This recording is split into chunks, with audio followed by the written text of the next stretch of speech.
Hola a todos, buenas tardes, ¿cómo están? Buenas tardes, doctora. Buenas tardes, doctora. Buenas tardes. Buenas tardes. ¿Cómo se encuentran?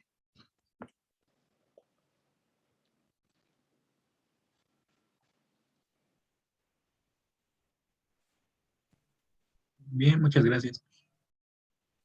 Bien, gracias. ¿Usted? Me da gusto. Antes de comenzar, ¿tienen alguna pregunta?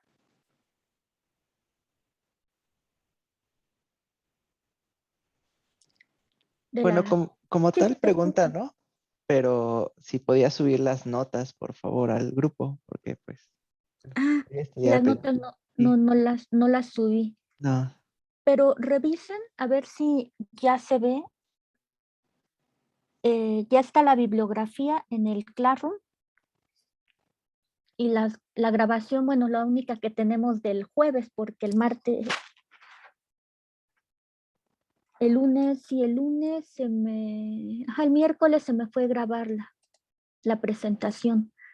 Entonces, pero bueno, está la de el jueves, donde ya comenzamos a ver temas. Entonces, también cualquier cosa, coméntenme. El link, bueno, para los que están en el otro curso, el link de la clase estaba mal. No había puesto espacio entre el password y el link, entonces cuando le daban clic aparecía que no existía, pero ya quedó arreglado por si la necesitan. Y bueno, cualquier cosa me van comentando, por favor. De las clases, de las notas, ¿prefieren que se las suba al Classroom o que se las mande también por WhatsApp?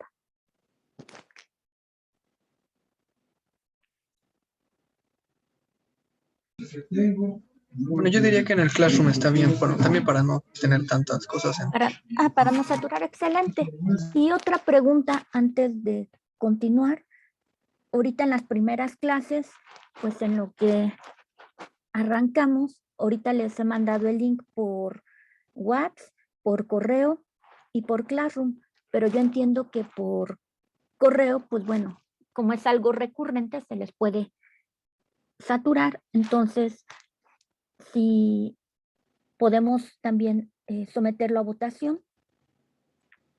Si prefieren que les siga enviando el link por correo poco antes de la clase para que lo tengan ahí como fresco, o si solo con el Classroom y el WhatsApp, preferiría la mayoría.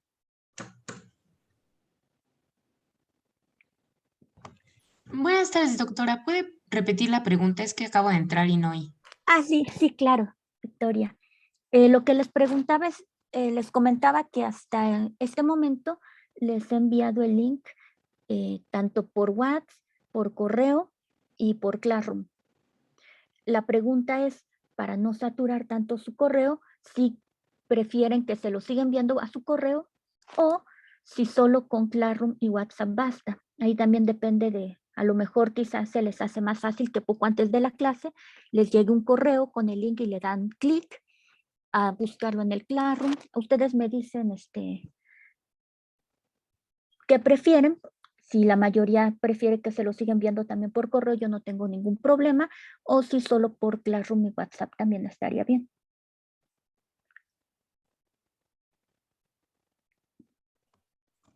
pienso que solo por WhatsApp, bueno, para mí con que lo mande por WhatsApp es suficiente.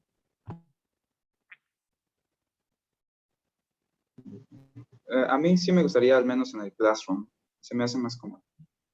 Ah, bueno, sí, es que algunos pues se conectan con la compu, otros con un dispositivo móvil, entonces depende de dónde se conecten. Sí, claro. Y si alguien prefiere que se lo siga enviando por correo, también me dice y pues podemos hacer una mini lista de los que lo prefieran por correo.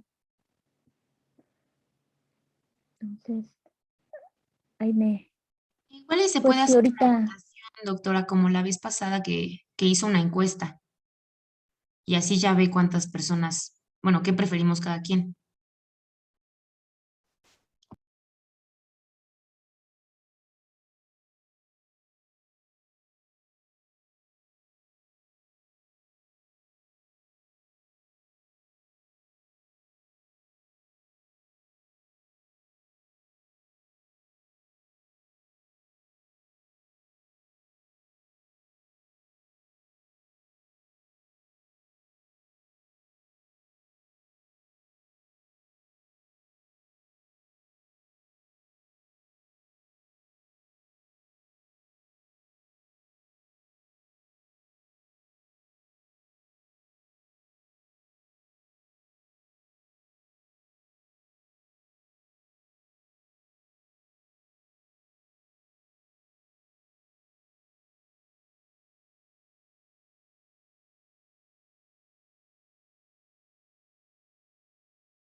bueno, ¿me escuchan todos?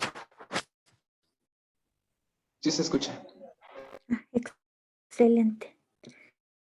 Disculpen el contratiempo, me sacó el internet, pero ya, quién sabe qué pasó.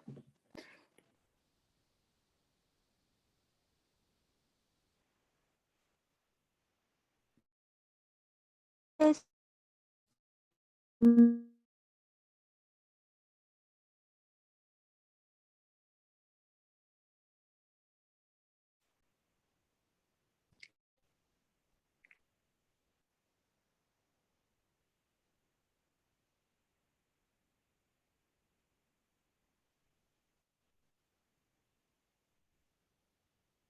entonces,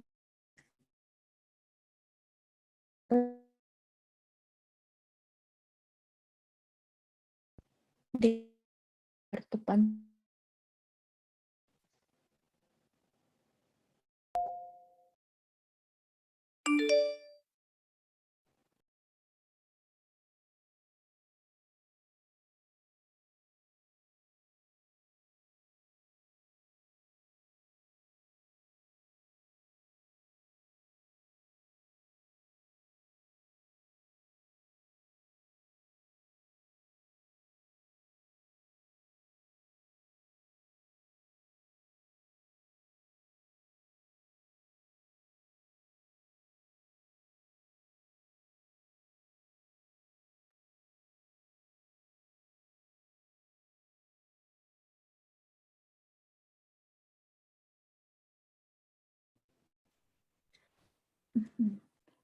Bueno, continuemos. Les hago un repaso súper breve de las ideas claves de la última sesión.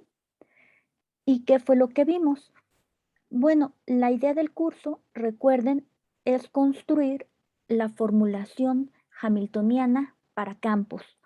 Y van a decir, bueno, ¿y por qué no aplicamos lo que ya sabemos del curso de mecánica analítica? Porque en el curso de mecánica analítica la mayoría de los ejemplos, de hecho todos los que vieron, pero este tipo de ejemplos con Qs, Qs puntos, Qs y Ps, un sistema con un número finito de grados de libertad o sistema discreto, la mayoría son sistemas regulares. Entonces lo que vieron en el curso de mecánica analítica pues es realizar la transformada de Legendre, ingrediente indispensable, ser capaces de despejar todas las velocidades en términos de los momentos y las coordenadas, para que la función hamiltoniana solo dependa de las coordenadas y sus momentos.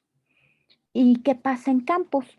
Bueno, resulta que la mayoría, casi en su totalidad, las teorías de campo, salvo 1 o 2 ejemplos, todas son singulares.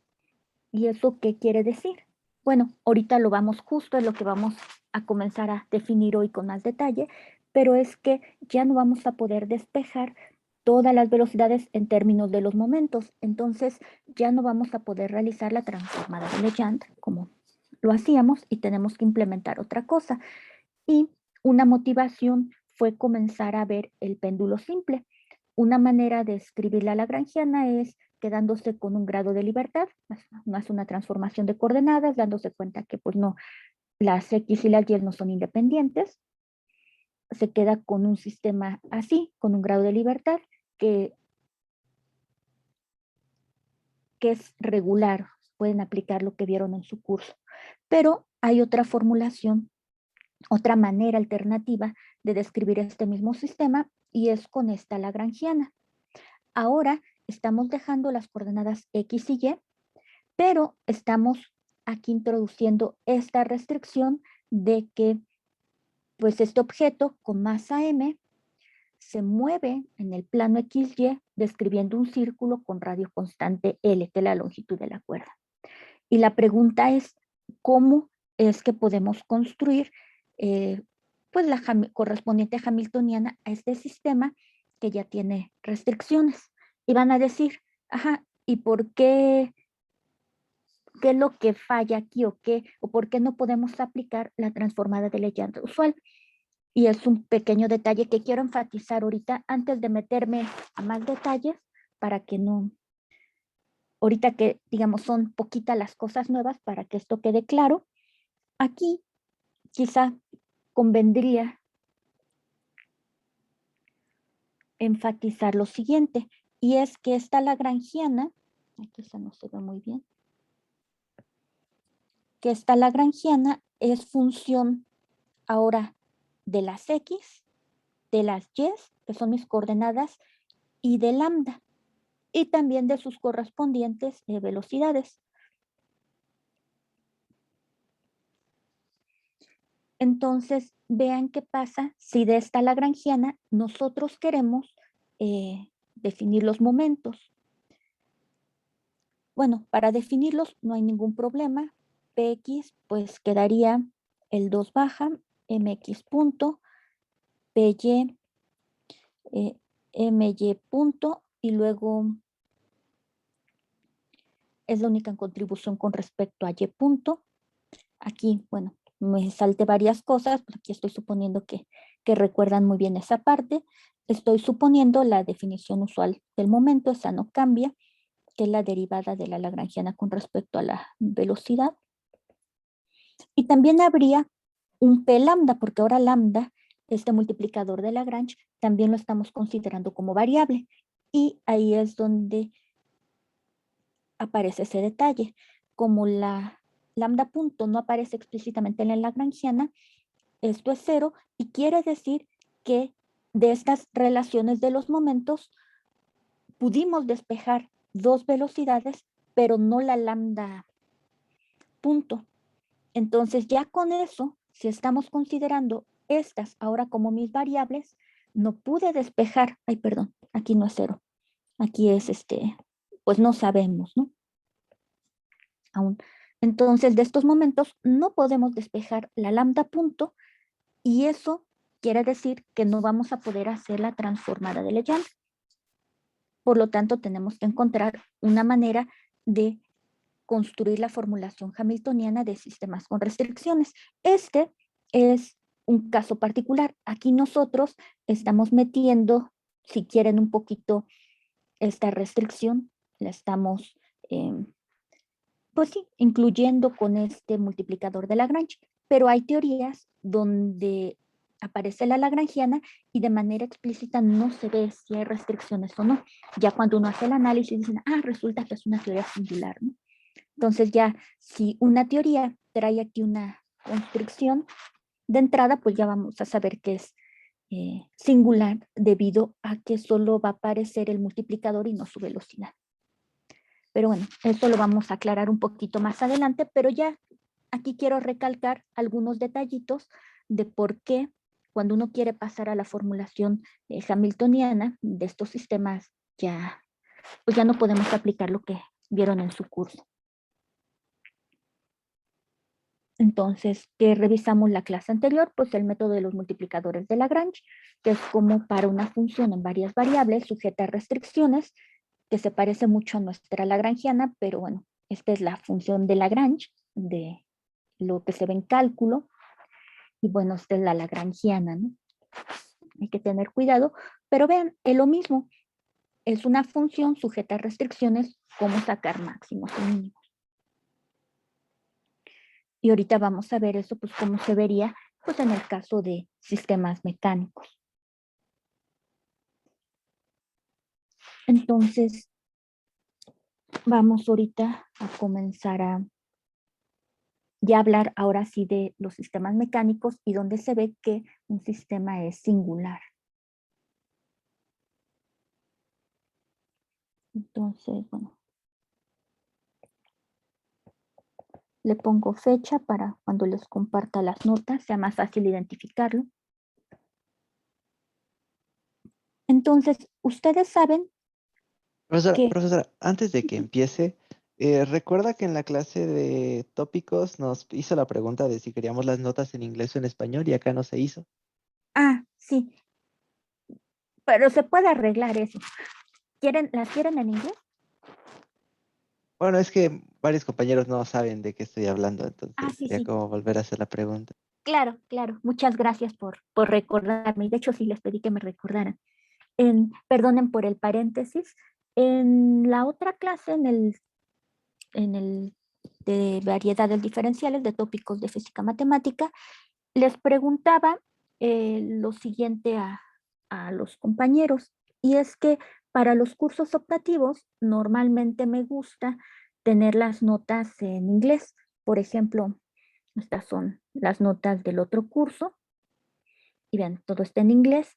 La razón es que la mayoría de los textos que ustedes van a consultar, pues ya están en inglés, toda la literatura está en inglés. Entonces, pues es bueno como irse familiarizando con los conceptos, con las explicaciones, ven las notas en inglés, aunque toda la explicación oral yo la dé en español. Entiendo que, pues bueno, cuando uno va todavía en licenciatura, no siempre nuestro nivel de inglés está como para tomar una clase con todo y discusión en inglés oral, pero entonces ese no sería problema, nada más sería todo escrito en inglés y toda la explicación en español.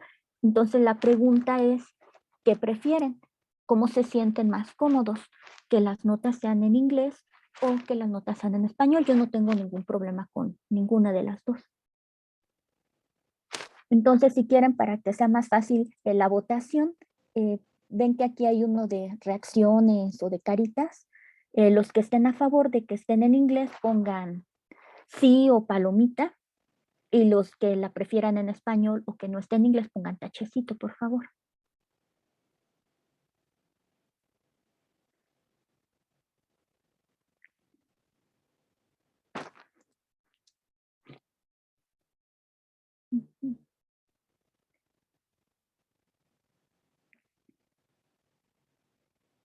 Bueno, entonces al parecer también les parece bien que esté en inglés. Bueno, entonces gracias por recordarme, Abraham. Entonces ya las notas las pongo en inglés, toda la explicación en español, y eso quizá también ayude con la parte de la traducción.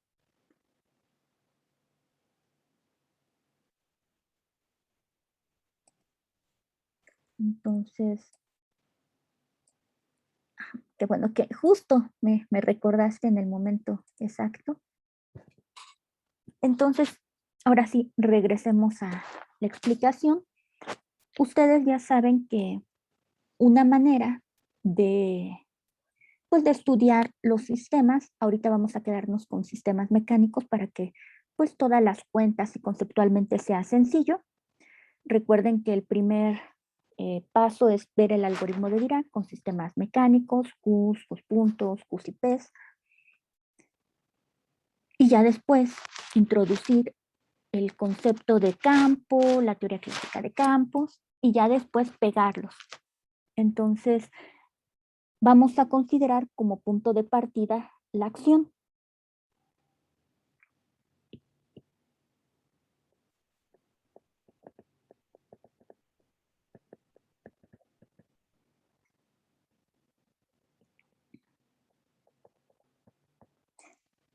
Bueno, por abuso de lenguaje se le llama acción, pero bueno, principio de acción. ¿Y esta cómo se define? Bueno, la vamos a escribir con S. Tenemos que poner entre corchetes cuáles son las variables de las que depende. Vamos a suponer que depende de Q y Q punto. De momento no vamos a suponer dependencia explícita de tiempo. Si lo hubiera, pues aquí pondríamos una T, pero en este caso vamos a suponer que depende solo de Q y Q punto. T1 de un tiempo inicial o T1 a un tiempo T2. Y adentro va la lagrangiana y tenemos que poner pues cuáles son las variables de las que depende. Esta es la lagrangiana, como la que ustedes ya están familiarizados y ya han construido para varios ejemplos. Acá solo un comentario de notación y vean que acá estoy poniendo Q como función de T y Q punto como función de T. Aquí un paso que vamos a dar y que nos va a servir para también el análisis de campos es que ahora estamos considerando a estas variables como funciones. Entonces, esta lagrangiana, pues la vamos a pensar como una funcional. ¿Y qué es una funcional? Bueno, es una función de funciones. En este caso, L es función de Q, que a su vez es función de T. Y bueno, y de Q punto, que a su vez es función de T. Y ahorita vamos a utilizar eso. Ahora, para encontrar de esta acción, para encontrar las ecuaciones de movimiento que hace uno, pues extremiza. ¿Y qué significa extremizar? Bueno, grosso modo significa encontrar los extremos de esta función, si la ven como solo dependiendo de Q y Q punto, o funcional si ya depende de Q que depende de T y de Q punto que depende de T. Y ahorita vemos cómo se trabaja eso. Entonces, ¿cómo es que podemos extremizar la acción?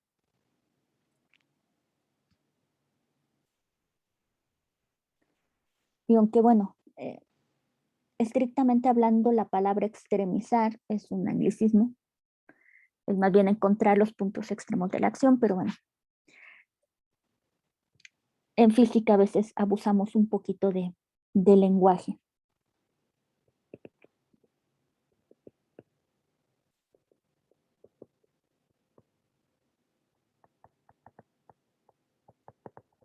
¿Qué hay que hacer? Pues bueno, ya lo comentamos un poquito arriba, no necesariamente con el método de multiplicadores, en general. Cuando queremos encontrar los puntos extremos de una función, hay que derivar igualar a 0. Y aquí, ¿qué derivado utilizamos? Y de hecho, posiblemente algunos ya lo hayan visto, y la forma de escribirlo es esta. Esta es una delta, la delta de S. Hay varias maneras de verlo. Una manera que, como a veces se presenta en los cursos, es la siguiente. La platico, aunque no vamos a ahondar mucho en los detalles de esto. En lo siguiente, vamos a suponer que tenemos estos puntos fijos. Este es a un X inicial, X1, un tiempo inicial, y este va a ser un tiempo final, y acá a una posición final. ¿Qué nos dice esta acción? Y sobre todo cuando uno la extremiza. Vamos a considerar todas las posibles curvas que unen estos dos puntos, todas, inclusive una que venga por acá, y la que haga mínima la acción es la que va, la curva que realmente va a seguir el sistema físico. Entonces, ¿cómo se encuentra normalmente? Bueno, si uno solo se quiere quedar con sistemas mecánicos, una opción es considerar, suponer que a lo mejor esta, por poner un ejemplo, es la trayectoria física que va a seguir el sistema, y nos fijamos en todas las demás que serían variaciones de estas. Entonces, lo que hacemos es fijarnos en todas las curvas que difieren por este parámetro, y luego fijarnos cuando epsilon, después de hacer el análisis, cuando epsilon es 0. Entonces, esto es pensándolo más en términos de curvas, y si en algún momento quieren ver esto con más detalle, o si ya lo vieron, pues bueno, también me pueden preguntar y lo podemos revisar, o les puedo indicar dónde revisarlo. Y el enfoque que vamos a seguir acá es completamente equivalente, pero ahora vamos a pensar más esto como en derivar e igualar a 0. Aquí lo que hacía uno era fijarse entre esta trayectoria y luego esta otra que difiere de la primera por un épsilon, tomar las diferencias. Entonces esto nos lo fija como diferencias, y bueno, puede encontrar también las ecuaciones de Euler-Lagrange, o lo que vamos a hacer acá es tomar esta como derivada, ahorita vamos a ver en qué sentido, e igualar a 0. Y este enfoque nos va a servir más para campos. Entonces déjenme esto sí deducirlo con un poquito más de cuidado. Ahorita déjenme explico bien qué es la delta. Ahorita déjenme, lo dejo un poquito intuitivo, y ya cuando entremos a la parte de campos, ya pongo la definición bien de funcional. Doctora, entonces la trayectoria que la curva que nos interesa es la que minimiza, ¿qué cosa? La acción, esta Gracias. función, la curva que realmente sigue el sistema, es la que minimiza esta acción. Ok, gracias. Esto es visto en términos de curvas, y de hecho se puede hacer la derivación. Es un poquito talachuda porque hay que ir evaluando en Q más epsilon, tomar diferencias, pero bueno, no es muy complicado. A lo mejor ya algunos de ustedes lo vieron. Si no lo han visto y les llama la atención, pues también podemos verlo, o pues les indico dónde viene desarrollado. Entonces, vamos a buscar lo mismo, extremizar esta acción para encontrar la trayectoria física que va a seguir el sistema. Y esa trayectoria, ahorita van a ver que pues lo que nos va a dar el resultado de esto son las ecuaciones de Euler-Lagrange, que nos dan las ecuaciones de movimiento, que en el caso de sistemas, por ejemplo, de una partícula, pues nos va a dar su trayectoria. Entonces, en este caso, de sistemas de partículas, cuyas variables son la posición y las posiciones y las velocidades, pues esto nos da la trayectoria que sigue el sistema. Y en campos es un poquito más complicado hacer esta analogía porque pues ahí no es que el campo siga una trayectoria, poco el campo eléctrico sigue una trayectoria. Pero bueno, existe su análogo conceptual y ya lo veríamos. Entonces por eso me quedo con esta otra versión que está más pues similar a lo que se ve en campos. Déjenme aquí sustituyo, aquí está la acción, sustituyo por lo que vale, que es la T1, la T2, L, DT. Déjenme lo escribo así para ahorrarnos esto, pero tengan en mente que L es una funcional, es decir, una función de funciones. También S. Y ahora van a decir, ajá, y todos estos garabatos raros, ¿cómo los interpreto? Esta delta la vamos a pensar como una, ya sea, aquí suena un poquito nuevo, pero ténganme paciencia. Funcional. Una derivada funcional. Y van a decir, ajá, ¿y eso qué es? A la explicación a la físico es una derivada que aquí va a considerar a S como función de Q y Q punto. No importa si Q y Q punto pues dependen de otras cosas, estas son las variables, o sea, las funciones son las variables. Y por otro lado vamos a tener las derivadas normales del espacio-tiempo, aquí con respecto a T, pues sería la D, que esa pues toma en cuenta cómo cambia con respecto a T. Esta sabe de la dependencia funcional pues de estas Q y Q puntos. Entonces,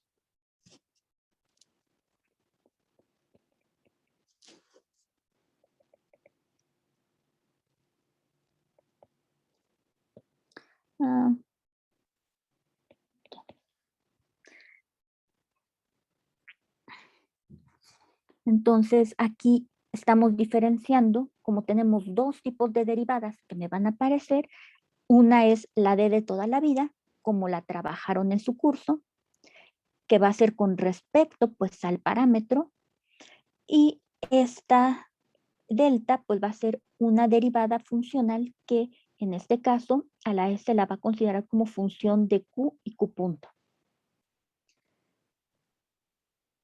Ahorita van a ver, espero que con los ejemplos pues vayan diciendo, ah, sí es cierto, le agarren el feeling, y ya que pasemos a campos, pues ya podemos definir más formalmente estas derivadas funcionales. Van a ver que es la misma, que es lo mismo que vinimos haciendo, pero espero que ahorita así suene un poquito menos violento. Ahora, van a decir, ajá, ¿y aquí cómo lo opero? Aparece una derivada y aparece una integral. Sí, pero esta integral es con respecto a t y esta derivada es con respecto a q y a q punto, sin importar, bueno, de qué dependen. Estas son las variables para la delta. Y para esta integral la variable es t. Entonces, como viven en espacios diferentes, las podemos conmutar sin ningún problema. Entonces quedaría T1, T2, DL, DT. Y aquí van a decir, bueno, ¿y qué le hacemos a esta L? Si recuerdan, L aquí la vamos a considerar como función de Q y Q punto. Entonces, pues tomamos esta derivada. Y vean, esta derivada es como las derivadas totales que teníamos en cálculo básico. Por ejemplo, si tienen una función de x y y toman su diferencial, pues esta va a ser la parcial de f con respecto a x por dx más la parcial de f con respecto a y de y. Aquí va a ser lo mismo, que esta delta quedó un poquito amenazante, pues bueno, solo para llamarles de diferente manera, ya que están actuando sobre diferentes espacios. Entonces, vean, utilizando la misma idea, aquí sería la parcial de L con respecto a su primera variable, que sería con respecto a Q, por la derivada correspondiente, aquí va la delta de Q, más la parcial de L con respecto a su segunda variable, que es la Q punto, por la delta de Q punto.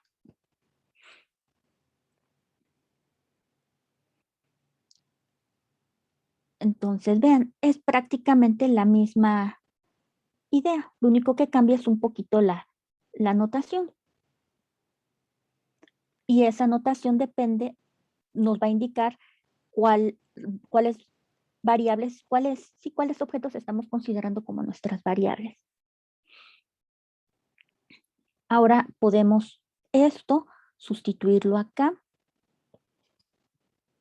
Entonces tenemos que la variación de S sería igual a la integral T1, T2, esta delta de L, que es esto que teníamos acá abajo,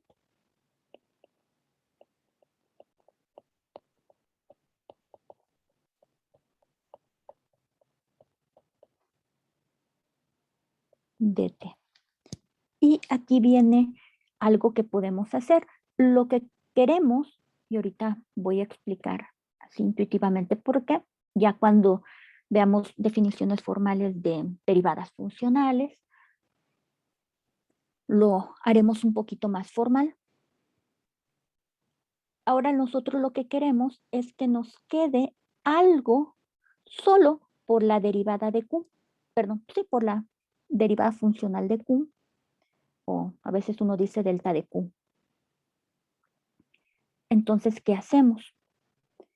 Lo que aquí nos conviene es este objeto, darnos cuenta que funcionalmente, pues no es independiente de delta de Q, porque si yo conozco delta de Q, yo puedo conocer este derivando con respecto al tiempo. Entonces, aquí, ¿qué quedaría? Este delta es el delta de la derivada de Q con respecto al tiempo. Nuevamente, estas derivadas actúan sobre variables diferentes. Una, la D de toda la vida con respecto al tiempo, y esta con respecto a Q y Q punto. Entonces las puedo intercambiar de orden, son independientes y quedaría así. Y ahora, ¿qué más puedo hacer? Bueno, como este término está bajo integración, lo que podemos hacer es, déjenme considero solo este término de acá.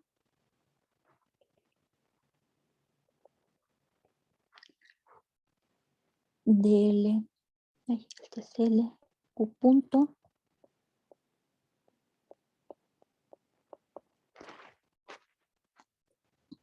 Y lo que voy a hacer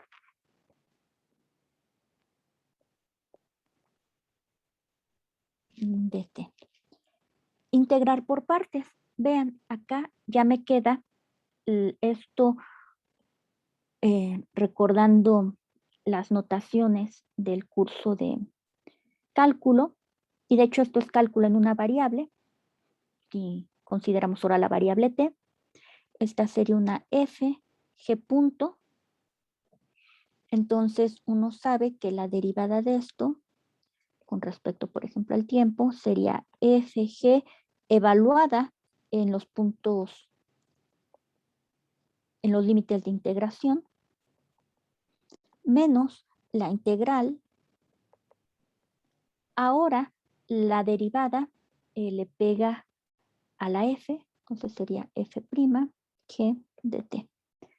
Entonces esto es recordando la fórmula de integración por partes, aplicándola acá arriba, lo que nos queda sería f, y aquí f pues es esta sería g', entonces tendríamos fg, sería la derivada de L con respecto a Q punto, la G, entonces ya no va la derivada con respecto al tiempo, solo sería de Q, evaluada en T1 y T2, y menos la integral, ahora la derivada le va a pegar a f, entonces sería la derivada con respecto al tiempo de f por g dt. Y bueno, recuerden que si en algún momento, en cualquier momento de la explicación tienen dudas, pregunten, interrumpan, pregunten, no hay ningún problema. Entonces, continúo. Puedo ahora sí pegar los ingredientes. Vean, ds, la delta de la acción, o la derivada funcional de la acción, era esta integral. El primer término se queda igual. Entonces déjenme lo copio.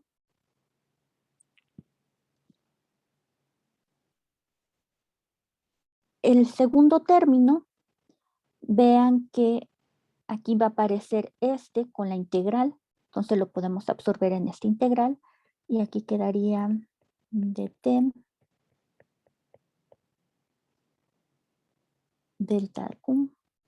Y de hecho, vean, ahora delta de q es factor común.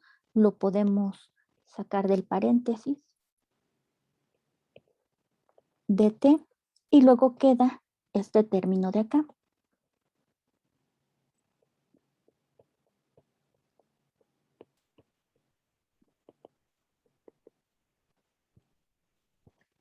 Y lo que normalmente uno supone en mecánica clásica es que imponemos ciertas condiciones, y las condiciones que imponemos es que delta de q evaluado en T1 es 0 y igual a delta de q evaluado en T2.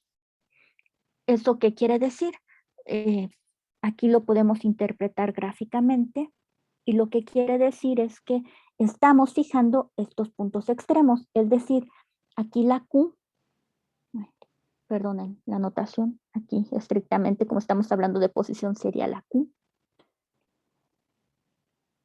que la Q al tiempo inicial pues no va a cambiar, la estamos fijando, la Q2 la estamos fijando al tiempo T2, no va a cambiar, esto sería como cambia delta de Q, aquí no está cambiando, pero todo lo que está intermedio sí puede cambiar, y aquí es cuando consideramos todas las posibles trayectorias, pero dejando los puntos extremos fijos. Aquí, hasta acá, ¿alguna duda de operacionalmente qué hicimos?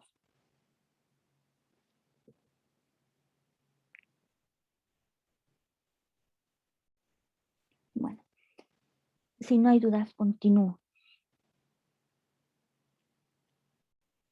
Aquí hay varios comentarios que hacer. Entonces, vean, si uno acá considera estas condiciones, este término pues va a ser 0, pero considerando estas condiciones iniciales y finales, que en teoría de campos pues va a ser condiciones de frontera. Pero bueno, ya hablaremos de eso más adelante con cuidado. Ahora, ¿por qué fijar los puntos extremos? No voy a decir ¿por qué? Bueno, lo que queremos es, recuerden del curso de ecuaciones diferenciales, el teorema de existencia y unicidad, lo que les dice que para un sistema de ecuaciones diferenciales, cuando uno da las condiciones iniciales, pues ya uno tiene una trayectoria única. Entonces, aquí, pues al fijar, y como vamos a tener ecuaciones diferenciales de segundo orden, pues en principio uno necesita fijar ya sea la Q y la Q punto al tiempo inicial, o la Q a un tiempo inicial y la Q a un tiempo final. Tiene que fijar uno dos cosas. Aquí cuando uno fija estas dos cosas, lo que nos va a decir es, bueno, si tenemos, por ejemplo, una partícula libre, bueno, vamos a considerar en principio para la acción todas las posibles trayectorias, y claro, la que va a seguir el sistema pues va a ser una recta, ¿no? La partícula libre. Y cuando uno fija esta condición inicial, pues ya estuvo que pues va a ser esta recta, ¿no? Si uno hubiera fijado estos otros dos puntos, pues sería esta otra recta, cambiaría su pendiente, pero no pasa nada. Físicamente, pues seguimos en una partícula libre que está descrita por líneas y es cuando uno fija condiciones iniciales que uno tiene una trayectoria única. Pero ven, aquí estamos fijando estos puntos, pero estos puntos son arbitrarios. Aquí nunca dijimos realmente quiénes son. Solo dijimos, bueno, los consideramos fijos, pero pueden ser cualesquiera. Entonces, en principio, ahí están pues todas nuestras soluciones a las ecuaciones de movimiento, dependiendo de qué puntos fije uno, pues van a estar ahí todas las soluciones. Entonces, vean, el que fije realmente pues es para extremizar. Como cuando uno dice, bueno, ¿cuál es la distancia más corta entre dos puntos? Ahí estamos definiendo bien qué vamos a extremizar, de dónde a dónde. Entonces, al fijar estos, lo único que queda para extremizar, pues es la trayectoria que sigue el sistema y va a ser única porque ya dimos condiciones pues, iniciales y finales. Pero estas son arbitrarias. Pude haber elegido este, y ahí están incluidas todas las soluciones a las ecuaciones de movimiento. ¿Y para qué hicimos esto? Bueno, en analogía a lo que se hace acá, esta, por ejemplo, es una diferencial exacta. Si se puede escribir de esta manera, si aquí, por ejemplo, apareciera un 850,000 o cualquier número, cualquier cosa ahí, pues esto ya no sería una diferencial exacta. Entonces, bueno, para integrar y todo eso, pues hay ciertos detalles, ¿no? Entonces, uno, aquí en la acción, uno quiere que esta acción como objeto matemático esté bien definido, es decir, que sea diferenciable, es decir, que esta sea pues una diferencial pues exacta. Y para eso, pues queremos que esté escrita de esta manera. Y ven, aquí hay algo por la dx, que sería algo por la dx, ¿no? Y van a decir, bueno, ¿y por qué aquí ya no aparecieron dos? Porque funcionalmente, como les comentaba, la q y la q punto, si yo conozco la q, la delta de q, pues voy a conocer la delta de q punto derivando con respecto al tiempo. Aquí x y y pues serán completamente independientes. Lo cual no se contrapone con el hecho de que como coordenada las suponemos independientes, pero ahí es más independencia lineal.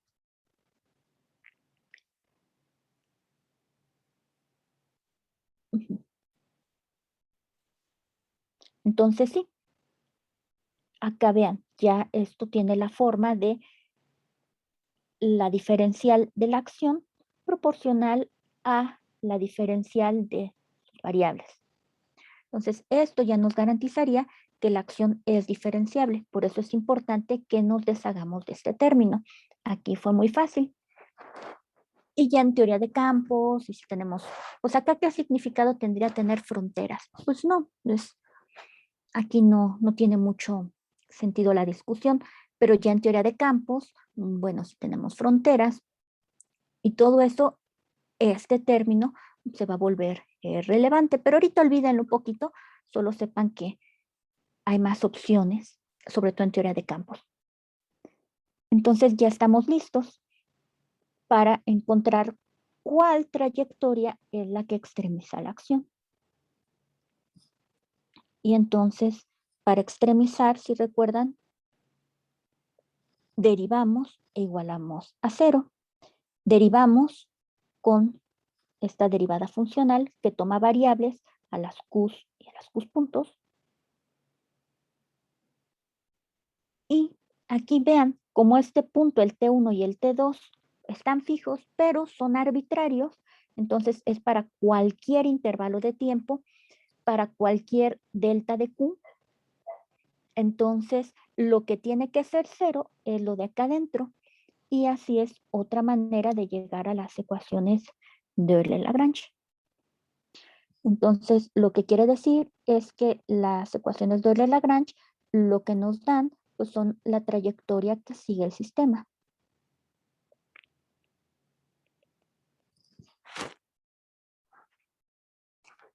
No sé si ya pregunta, ¿ya habían visto esto con cierto... Bueno, ¿ya habían visto esto? No, doctora. Sí, nosotros sí en Sí. el curso de teoría. Sí. Ah, bueno, entonces, para los que ya lo habían visto, pues bueno, les sirve un poquito de repaso.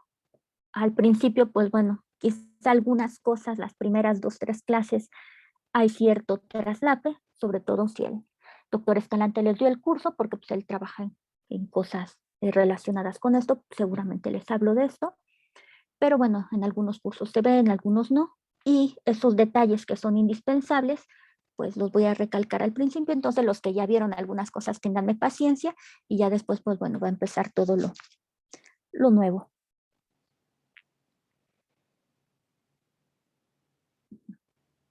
Ahora van a decir, bueno, ajá, ya las encontramos, pero esto ya lo sabíamos de toda la vida, ¿no?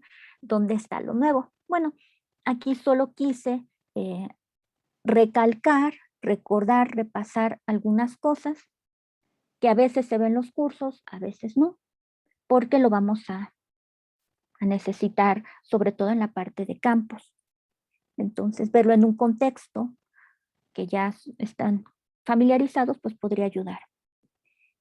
Ahora, de estas ecuaciones, vean que podemos, entonces ahí se termina esa primera deducción. Ahora déjenme, nada más por, ahorita parece curiosidad, pero déjenme desarrollo estas derivadas. Estas. Entonces, las ecuaciones de Euler-Lagrange, bueno,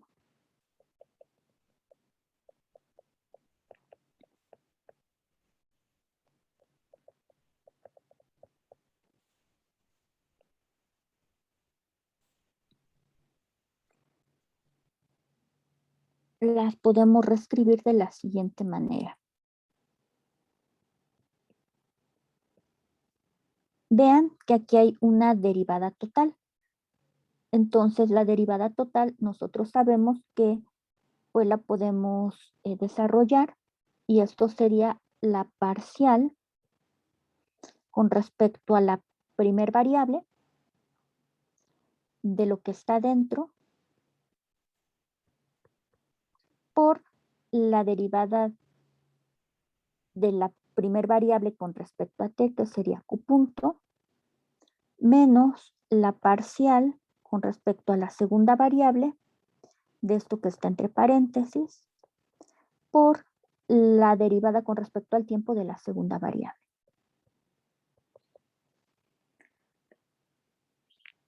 Entonces, si uno quisiera de estas ecuaciones de Euler-Lagrange poder expresar a las aceleraciones como función de las coordenadas y y el tiempo, ¿qué hay que hacer? Y aquí en esta ecuación, si estamos considerando una sola variable, pues es muy sencillo. Tenemos que despejar aquí la Q2 puntos. ¿Y cómo le hacemos? Bueno, esto lo pasamos del otro lado sumando. Entonces, lo bueno que aquí la tecnología nos deja pasar sumando muy rápido. Y luego lo pasamos dividiendo. Ese es en el caso de una variable. Ahora, ¿qué pasa? Como es el caso más general, donde tenemos más de una variable. Déjenme lo pongo aquí con rojo. Pues las ecuaciones de Euler-Lagrange no cambian mucho. Aquí serían, de hecho, desde acá es muy fácil. Aquí tendríamos QI, por ejemplo, ya dependería de muchas coordenadas y sus correspondientes velocidades generalizadas. Aquí, pues, iría hasta ahí. Está ahí.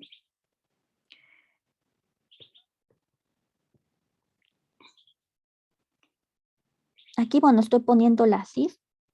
Revísenlo y si hay algún detalle ahí de ahí, por qué se hizo eso, lo podemos ver con calma algunas de estas expresiones. Pero yo creo que es más o menos, pues, directo a la hora de, pues, hacer estas derivadas, ¿no? Pero si tienen preguntas, no duden en hacerlas. A veces uno, de tanto que ha visto y hecho las cosas, pues, uno inmediatamente hasta le pone los índices, ¿no? Y quizá la primera vez que uno lo ve no es obvio. Si me emociono y hago esas cosas y no es obvio para ustedes, pregunten, por favor. Entonces aquí iría I. Y aquí hay que tener cuidado. Vean, aquí la I es la que va acá abajo, ¿no?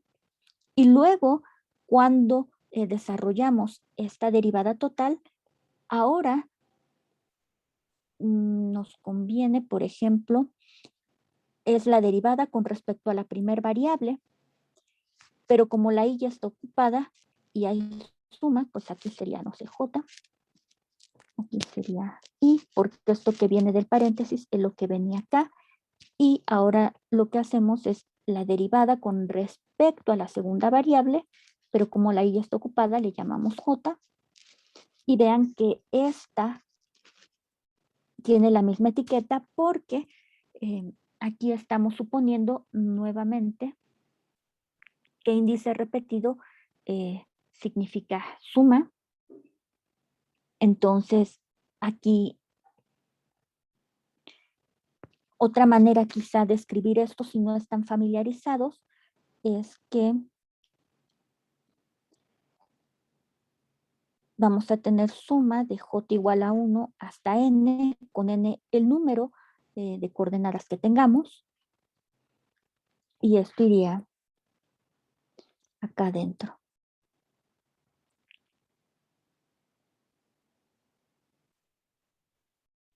Bueno. Entonces son dos formas de escribirlo. Ya normalmente,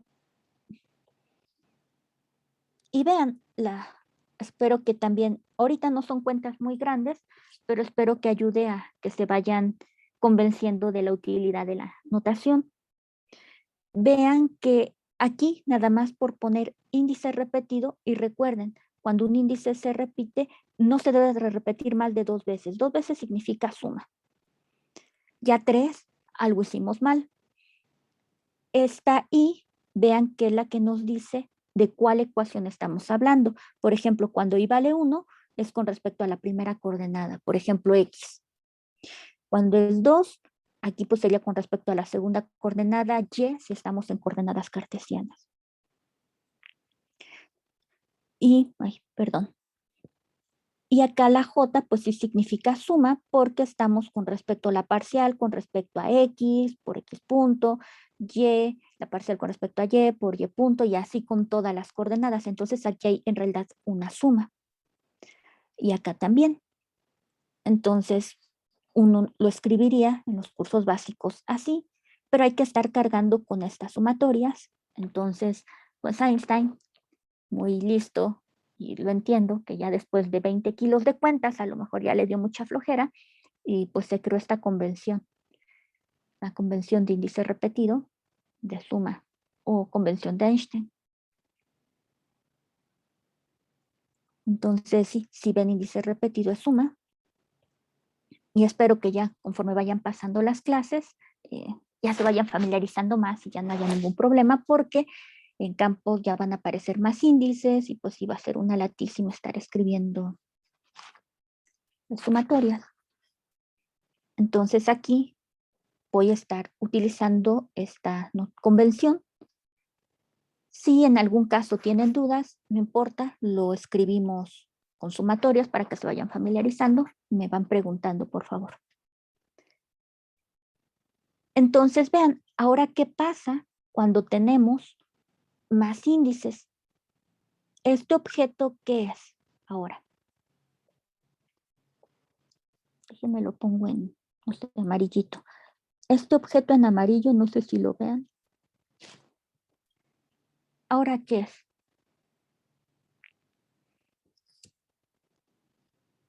¿Qué tipo de objeto es? ¿Es una función? ¿Muchas funciones? ¿Ninguna de las anteriores?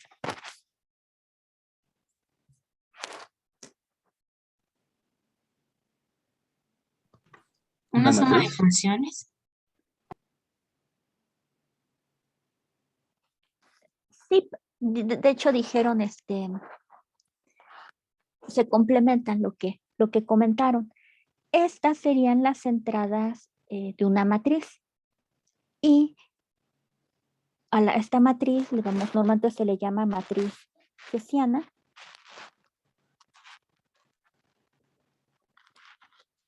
Cuyas entradas, y a veces en la literatura se le llama H, en lo cual puede ser bastante desafortunado porque a la hora de construir las ecuaciones de pasar a la formulación hamiltoniana, pues van a aparecer la hamiltoniana, y de hecho en el algoritmo de Dirac aparecen varias hamiltonianas, ya lo veremos con detalle, que se llama H, entonces esta H es un poco inconveniente, pero espero ahorita que aquí con la notación, que estos subíndices se vea la diferencia. Entonces, esta matriz hessiana, las entradas de la matriz, pues van a ser estas.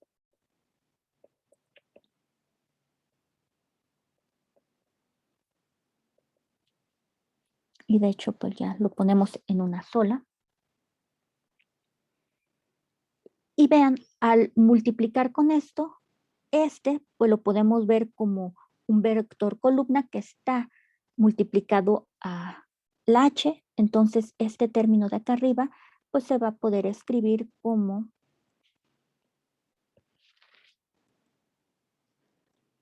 HJI por QI, perdón, UJ.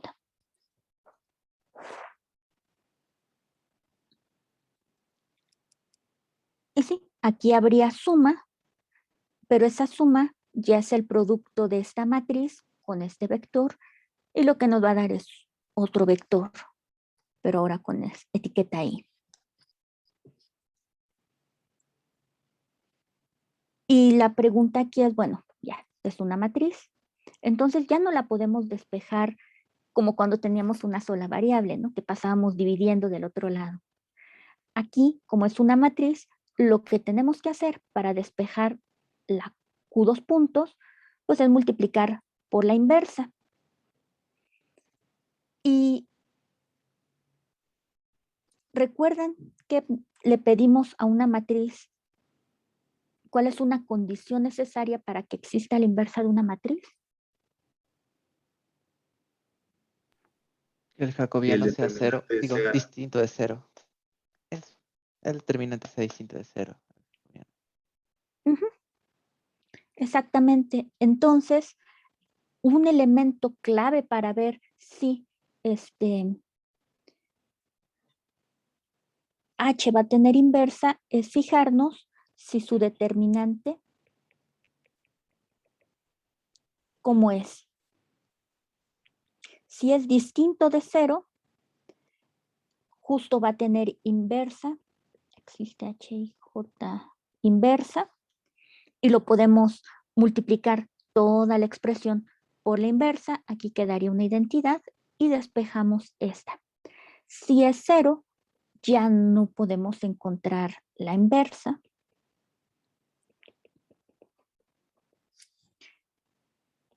Y ya no podríamos en principio pues despejar todas estas. Y eso, ¿qué repercusiones tiene? Bueno, de los ejemplos que ustedes conocen, por ejemplo, el péndulo simple escrito en términos de teta, aunque bueno, es una variable, esto es muy trivial, aquí pues es solo una función, pasa dividiendo, pero por ejemplo, en el caso del oscilador en 2 dimensiones, cuando uno quiere encontrar las ecuaciones de Euler-Lagrange, vean que son ecuaciones diferenciales de segundo orden. Entonces, lo que idealmente uno quiere es encontrar, pues, la aceleración igual a algo y despejar como en las ecuaciones de Newton, que va a significar que acá tengamos algo que tenga un determinante cero. Bueno, quiere decir que sí, algunas de estas, dependiendo del rango de esta matriz, recuerden el rango, sería la dimensión de la submatriz de esta matriz que tiene determinante distinto de cero. Entonces, esa submatriz, cuando la multiplico con esto, pues sí, ese pedazo, digamos, lo podría despejar. Habría algunas Qs que sí voy a poder despejar, otras que no. Y eso va a decir que voy a tener ecuaciones o que no incluyen a las Q dos puntos, que lo que normalmente sucede. Entonces tendríamos algunas ecuaciones diferenciales de segundo orden y otras de primer orden. Y esas de primer orden, entonces si el determinante es distinto de cero, ¿qué tendríamos? Tendríamos algunas Qs que sí pudimos despejar. Déjenle, pongo aquí un índice A. Y vamos a tener ecuaciones solo de las Qs que dependen de Q punto. Entonces, entonces vamos a tener algunas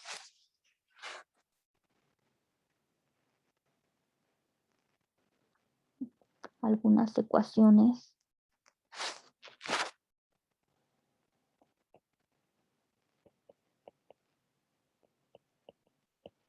y algunas de primer orden.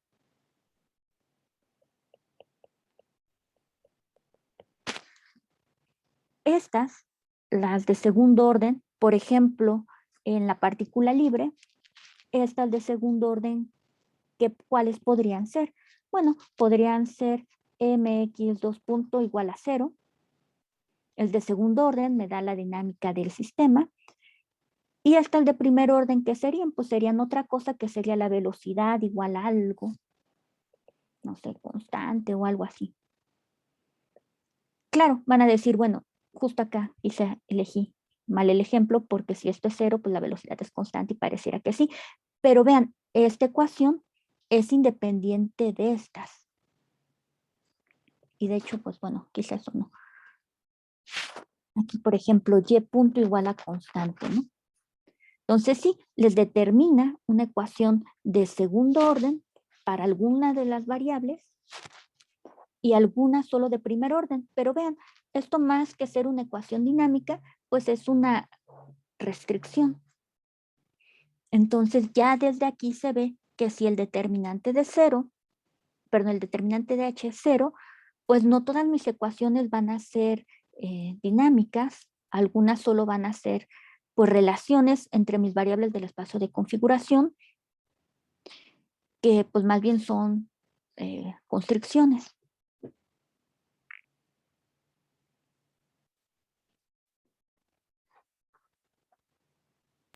Una pregunta, doctora, es que me perdió un poco. Entonces, cuando el determinante es distinto de cero, como existe la inversa, Ujú. ¿eso es lo que nos lleva a ecuaciones de segundo orden siempre? Para todas las variables. Por Vale. ejemplo, en el caso de la partícula libre, y pongo ejemplos así sencillos porque uno ya se las sabe de memoria, ¿no? O si se las escribo, pues ustedes dicen, sí, es cierto, ¿no? Para la partícula libre en 2 dimensiones, pues salen estas, ¿no? Y las dos son de segundo orden.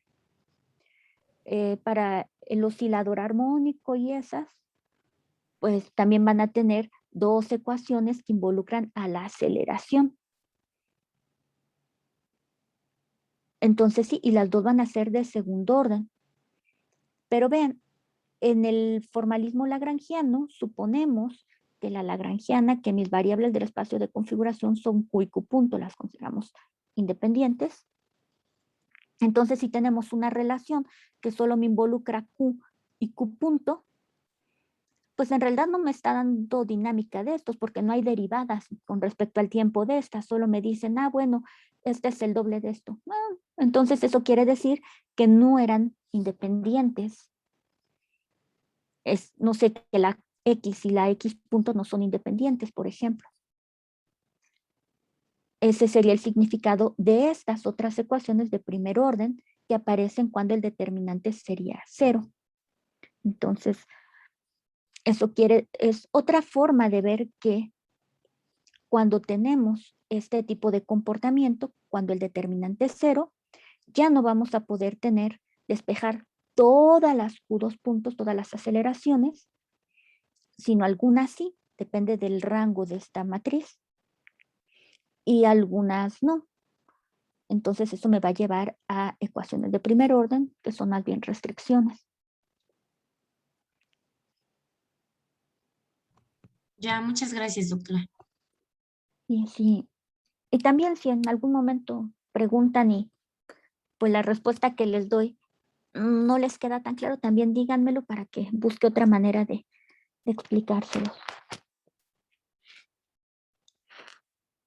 Entonces, vean, aquí lo que estamos encontrando es condiciones, y de hecho ni siquiera estamos pasando todavía la formulación hamiltoniana. Aquí estamos encontrando condiciones para ver que nuestra teoría es regular, o sea, como los que vimos en el Goldstein o en el libro que hayan llevado. Despejan todas las aceleraciones, tienen todas sus ecuaciones dinámicas de segundo orden, como pues ya esperábamos de las ecuaciones de Lagrange, que son de segundo orden. Y ya de aquí uno ve que si aquí fuera el sistema singular, pues este determinante va a ser 0 y vamos a tener ahí algunos detalles. Para que esto sea más entendible, déjenme regresar al ejemplo del péndulo simple. Es un ejemplo muy sencillo, van a decir, ya chole con el de péndulo simple, pero van a ver que es ilustrativo, sobre todo porque ya están familiarizados con la física. Entonces, déjenme subo, no se vayan a marear.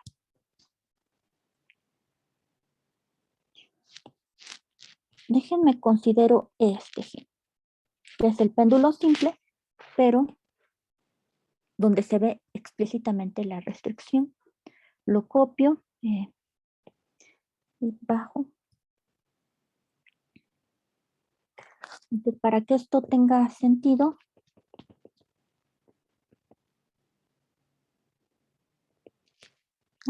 yes.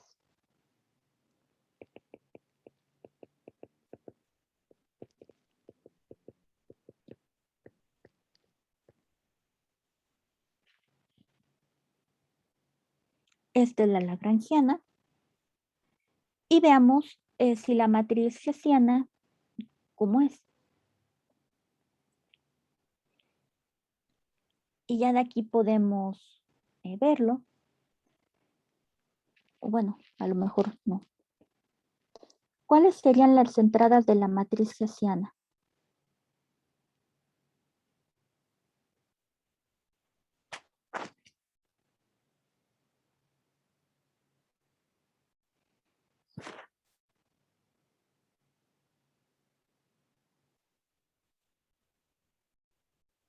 Bueno, quizá para ayudarles un poquito a la visualización. ¿Cómo se verían las entradas? Bueno, la entrada 1, 2, por ejemplo, sería Q.1, Q.1. Aquí estamos suponiendo que la lagrangiana pues es una función suave, bien comportada, entonces pues el orden de las parciales pues no va a importar.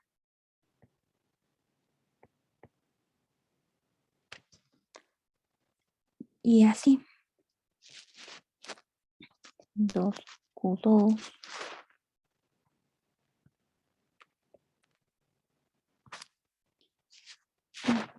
Aquí sería con respecto a D.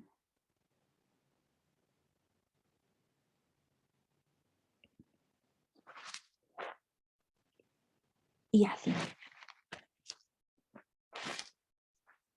Y bueno, acá sigue. Vean, todas las que están fuera de la diagonal son derivadas con respecto a las velocidades, pero cruzadas. Y aquí en ningún término aparece X punto con Y punto, no aparece nada cruzado. Entonces, ya eso nos permite ver que las que están fuera de la diagonal, pues van a ser 0, ¿no? Algo, 0, 0, algo, 0, algo.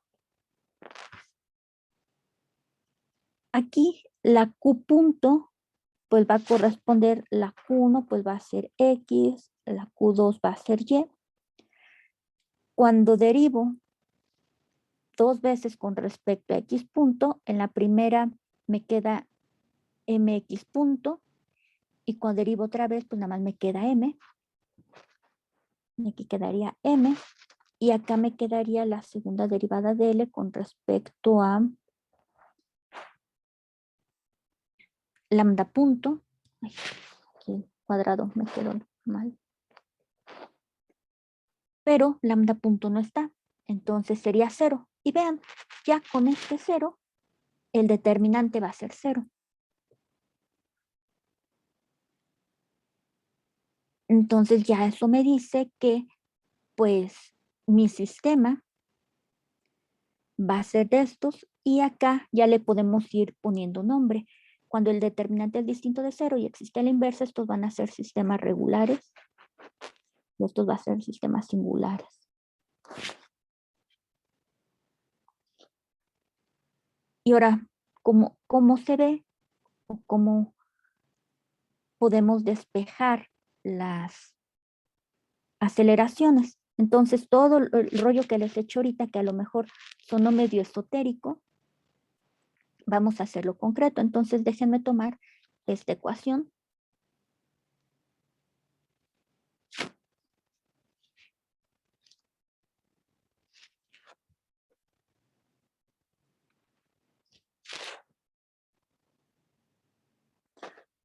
Habíamos visto que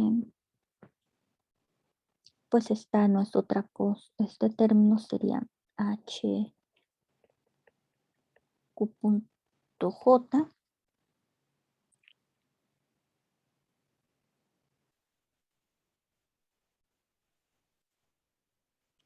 Y matricialmente, ¿cómo lo podemos escribir acá? Entonces, este término sería M00, 0M0, 000. Y aquí sería la columna Q2.1, pero ya en estas variables serían X2 puntos, Y2 puntos, y bueno, lambda 2 puntos si hubiera, ¿no? Y esto pues ya se ve de este lado inmediatamente que nos da. De este renglón con este solo me quedaría MX2 puntos, de este MY2 puntos, y de este lado 0. Y eso vean que nos dice. Aquí, pues sí, hay suma.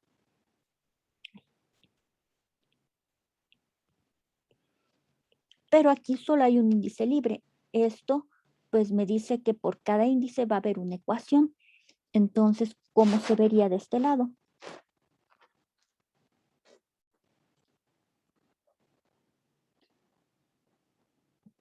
Aquí sería cuando la X, la Q1, bueno, la I vale 1, tendríamos X.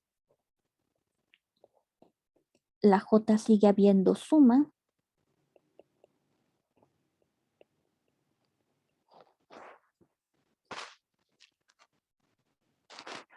Abajo sería lo mismo para el caso de Y.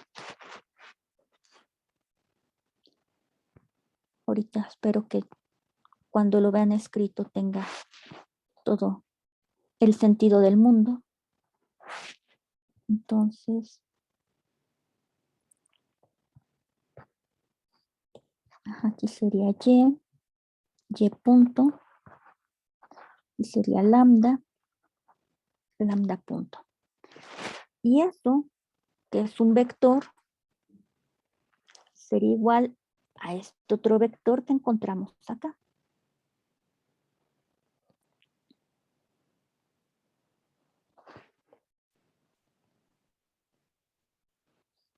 Y vean que obtuvimos.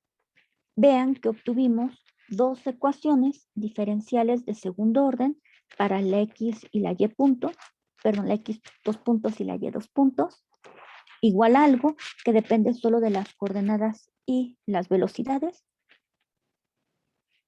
Y esta última ecuación, que es igual a 0, ya solo depende de las coordenadas y las velocidades, entonces ya no es una ecuación dinámica, es una ecuación de restricción.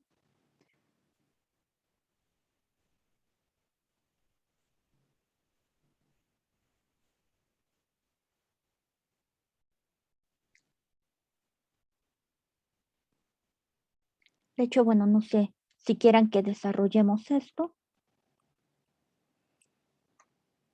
O usted lo revisa, nada más la idea es ver que pues dan ecuaciones de esta manera. ¿Quieren? Bueno, pregunto, ¿quieren que desarrollemos estas ecuaciones para que se vea más claro o ya quedó la idea intuitiva? Entonces pongan sí si quieren que las escribamos, desarrollemos esto con cuidado, o si ya, o no, si ya entendieron.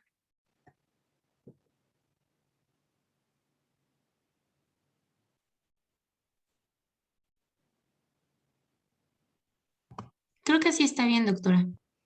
Ah, bueno, excelente. Entonces, espero que vean, todavía no entramos a la formulación hamiltoniana. Aún estamos viendo cómo es que incluso desde el punto de vista lagrangiano, ¿qué significa que estos sistemas sean singulares, ¿no?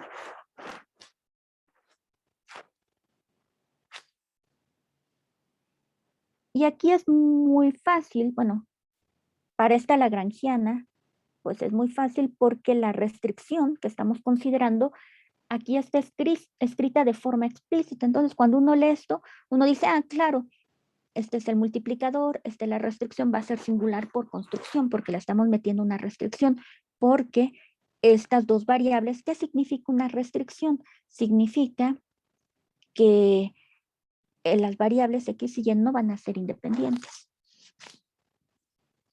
Es una manera de verlas. Y acá ya se ve de manera explícita.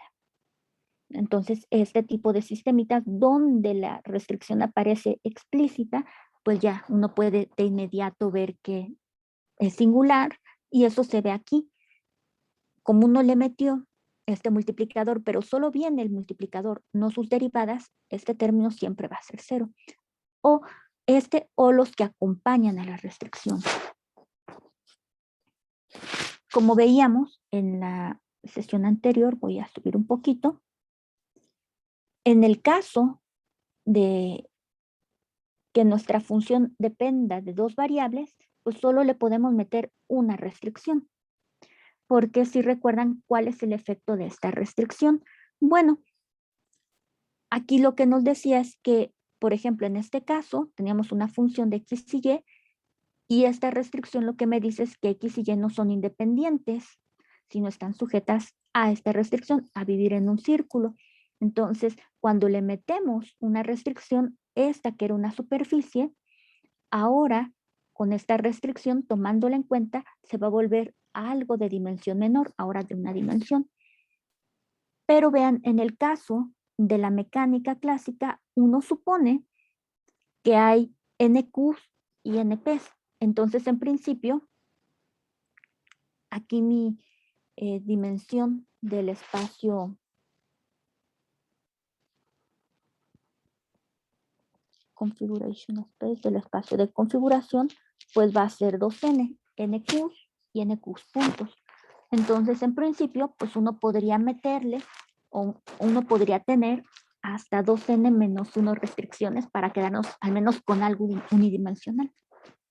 Entonces, lo que acá quizá, perdón por subir y bajar, lo que acá quizá pues son un poco, y eso como para qué, X, Y, Z, W, ya tener espacios de dimensión alta, pero hay ejemplos con los que ya estamos familiarizados de toda la vida que tienen el significado físico, donde pues hay más de dos variables, ¿no? En principio aquí habría 2n, entonces podemos considerar o podría dar cabida que haya varias restricciones.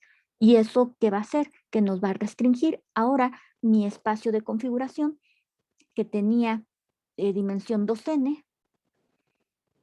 Si le meto una restricción, pues bueno, quiere decir que, bueno, no todas serán independientes, va a haber una restricción, entonces nos vamos a quedar con un espacio de dimensión más chica.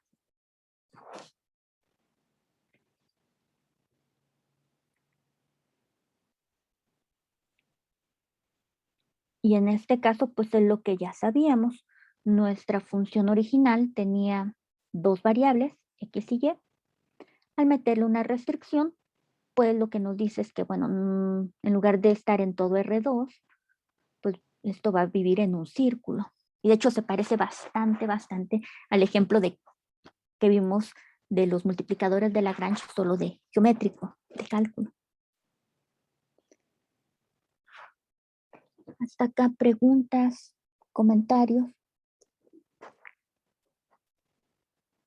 Yo sé que esto A mí, todavía... ¿Mande? perdón. Solo iba a decir que no me quedaba tan claro cómo es que se había calculado la matriz hessiana en este ejemplo. Ah, claro. Entonces, si quieres, acá le continúo.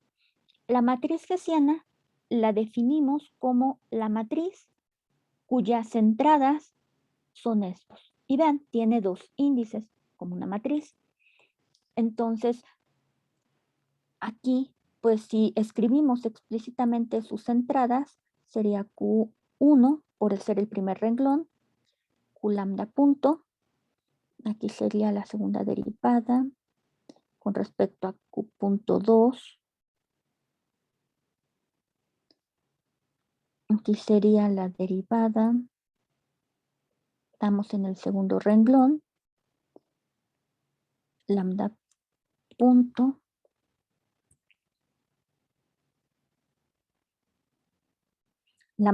que me indica el renglón, y Q2 que me indica la columna. Vean, en esta columna hay Q punto 2, lambda punto, Q1 punto, y el renglón está dado por Q1 punto, Q1 punto, este renglón Q2 punto, Q2 punto, Q2 puntos, y este renglón por lambda punto y lambda punto. Hasta ahí, ¿vamos bien? Sí, Y ahora lo que hacemos pues es calcular estas derivadas. Ya sea aquí se ve Q y aquí aparecen X y Y, pues hacemos la identificación. El Q3 pues va a ser lambda. Entonces, bueno, aquí ya le habíamos llamado lambda. Entonces nos fijamos. Ahora, estas, en realidad, cuando era la Q1, pues sería X, X, X, X, X. Luego sería Y, Y, Y, Y, que es la Q2, y la lambda. Y ya podemos de acá leerlo. Aquí hay que tomar la segunda derivada de la lagrangiana que acá tenemos con respecto a estas variables. La primera vez que derivamos a L con respecto a X, el 2 baja, se cancela, es 1 y me quedaría mx punto. Y la segunda vez que derivo, solo me quedaría m. Por eso viene este m de acá. ¿y qué pasa con el factor de la restricción? Ah, date cuenta, aquí, y ahí viene qué bueno que lo preguntas. Aquí viene justo la magia. Ay, aquí por no escribir, la anotación quedó feita.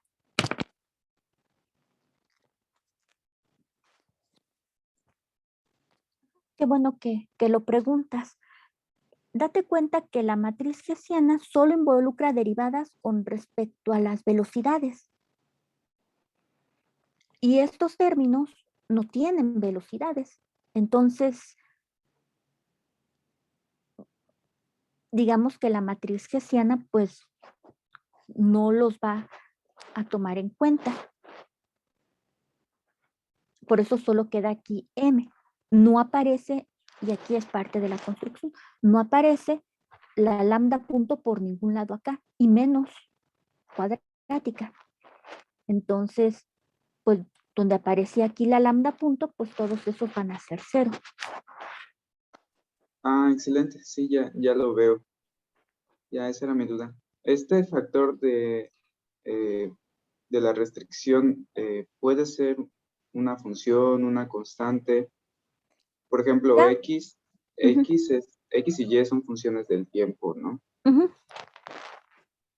Y esa expresión, ¿qué sería? También es una función del tiempo, perdón si no lo he enfatizado.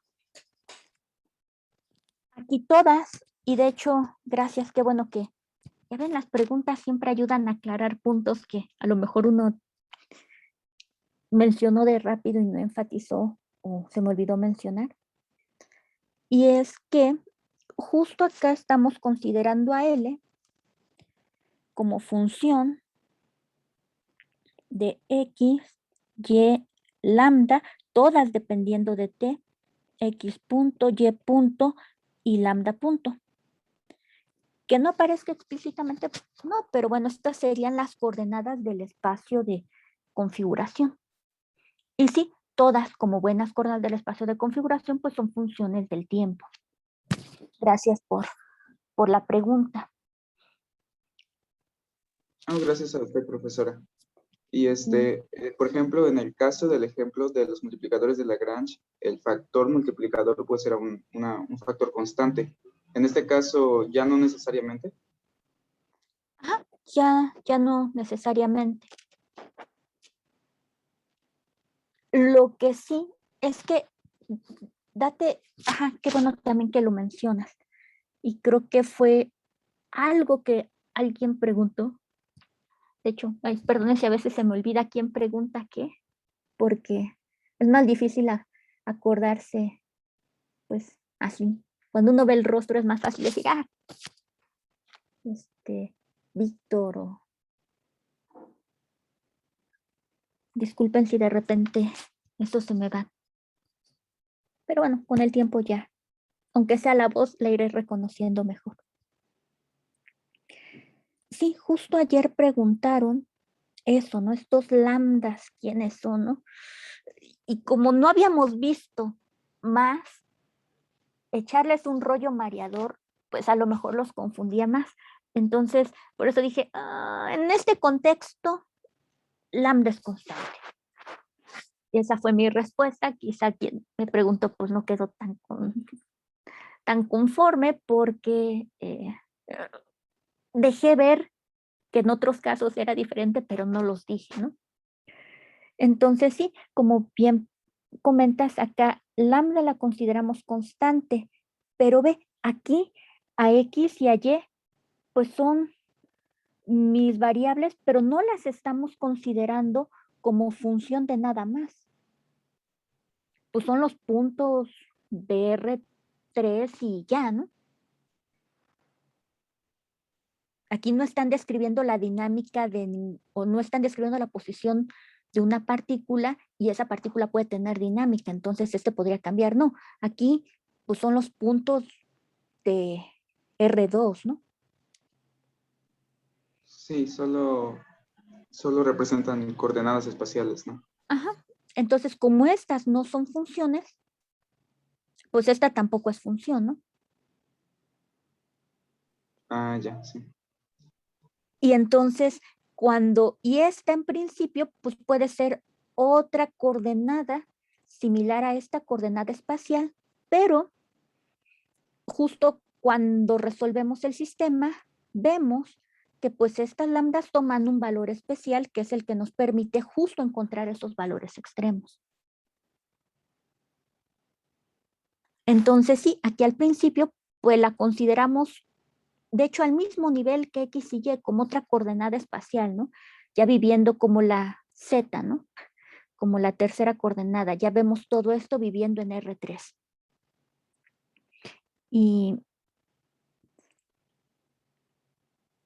Pero al final de hacer todo el análisis, decimos, bueno, sí, la consideramos así, pero justo ya para encontrar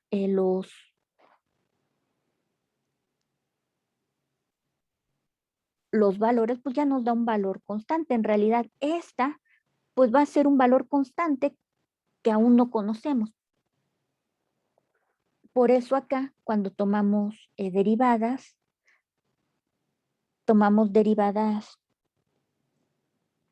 así, perdón, aquí lo escribí mal, aquí era lambda, ¿no? Porque justo es la derivada con respecto a la primera variable, a la segunda, a la tercera.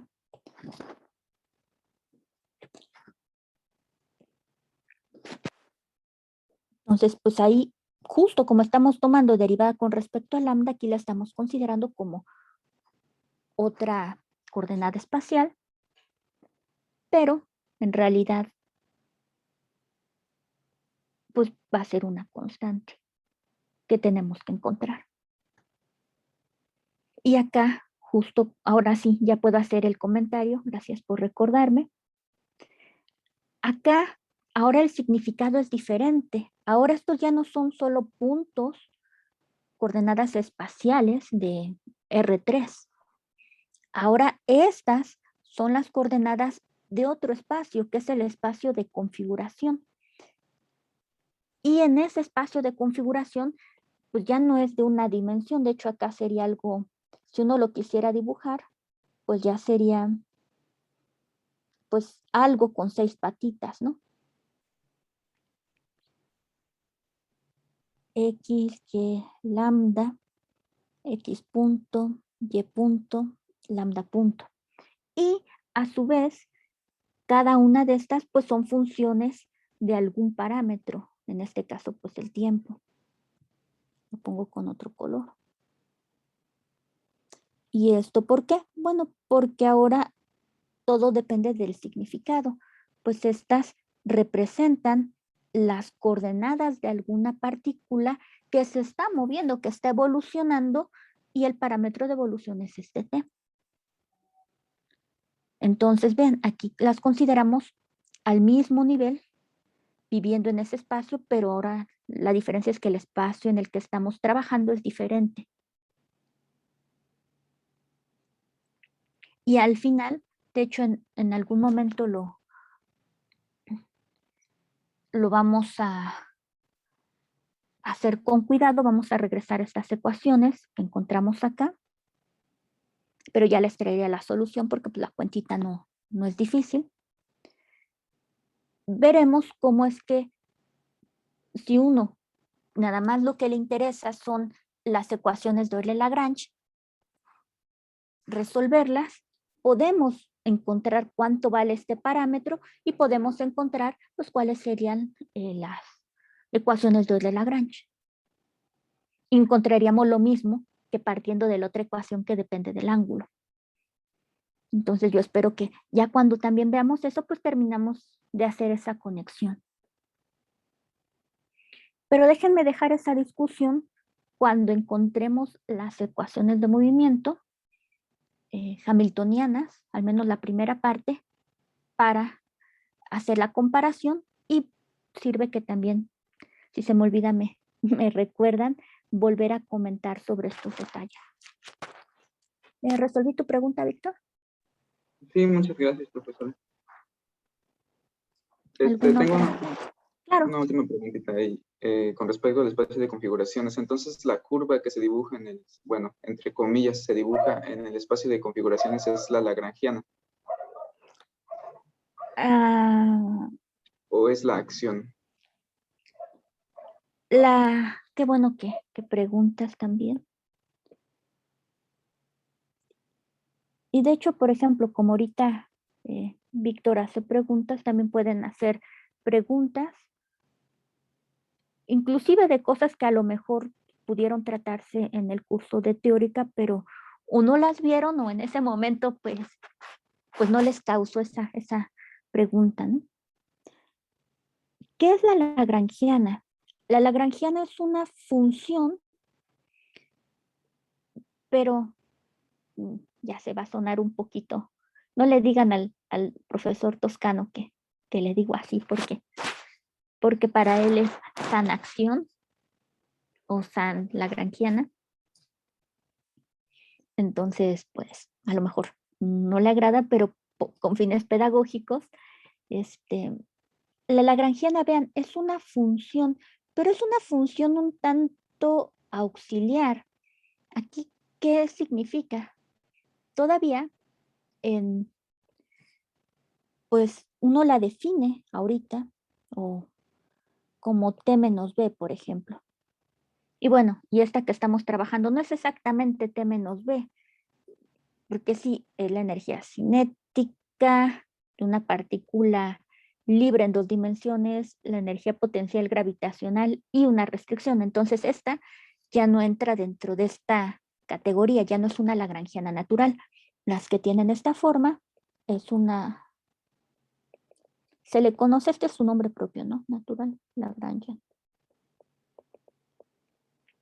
Pero bueno, supongamos que tenemos una lagrangiana definida así, para más fácil.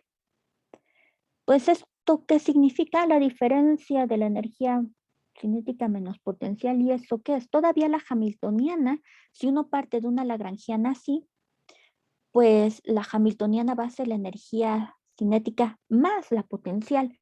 Y en el caso de que haya, por ejemplo, independencia del tiempo, pues esto va a corresponder a la energía y se va a conservar. Pero la lagrangiana, pues, ¿a qué corresponde? Pues lo pueden pensar como una función auxiliar.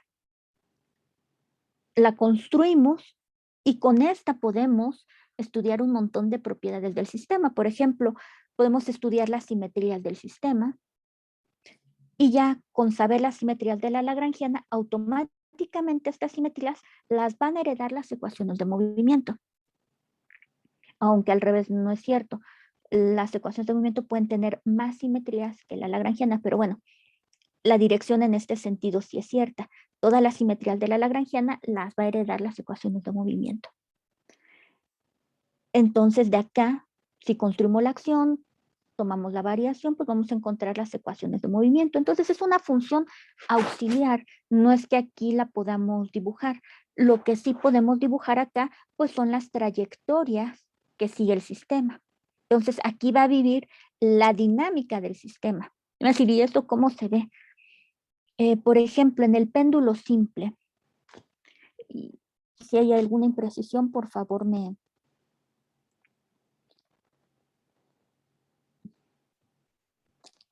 corrigen. Entonces, el péndulo simple, ¿alguna vez dibujaron, bueno, para empezar, dibujaron el retrato fase del péndulo simple? No, yo no.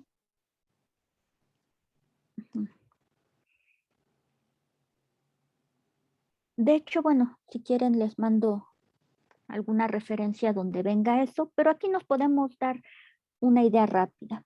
Es un círculo, ¿no? Ajá, el péndulo simple, si recuerdan, ML, aquí describe un círculo.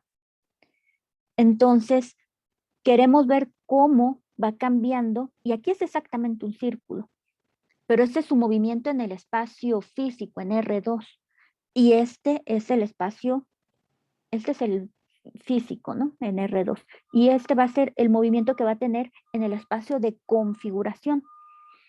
Entonces, vean, cuando pasa por aquí abajo, o sea, cuando θ es 0, tiene velocidad. Y, por ejemplo, supónganse que nos fijamos que va para acá. Si ya estuviera girando. Entonces, en este punto alcanza máxima velocidad positiva.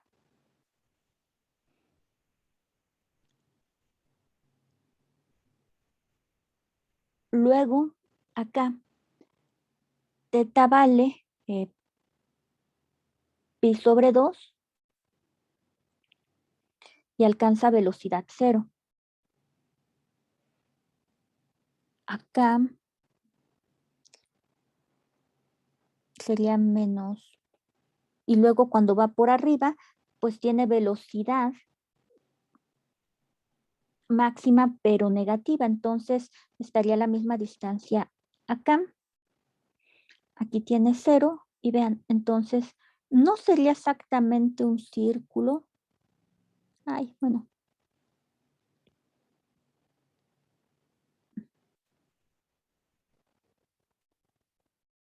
Ay, bueno. Sería más bien como una elipse. Porque estos sí están fijos. Déjenme aquí, le cambio. Es más bien una elipse, pero esta cosa dibujó bonito solo el círculo. Entonces, tengan un poquito de imaginación, si no me va a quedar una elipse así toda fea como esta. Entonces, vean, acá esto es la velocidad que lleva al pasar por acá. Y esto va a depender de varias cosas. Si llevaba velocidad inicial, el tamaño de la masa y varias cosas. Entonces, esta velocidad puede variar.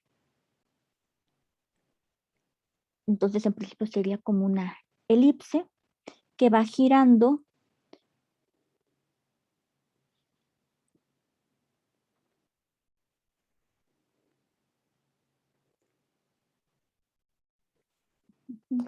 Entonces habíamos dicho que en 0 lleva velocidad positiva. Luego pasa a pi sobre 2. Ajá, iría así. Y eso es para un valor de la velocidad.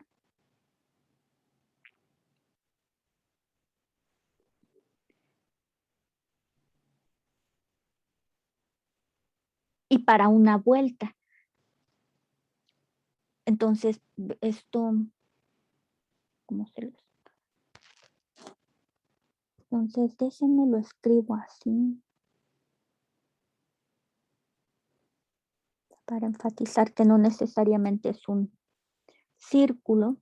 Pero vean, acá está en 0, lleva velocidad positiva. Luego, en pi sobre 2, velocidad 0, o sea, viene para acá. Luego pasa de aquí para acá y para acá. Y eso para alguna cierta velocidad. Si aquí comenzó con otra velocidad, inclusive inicial, pues esto pudiera estar acá. Entonces los retratos fase en realidad pues describen las posibilidades.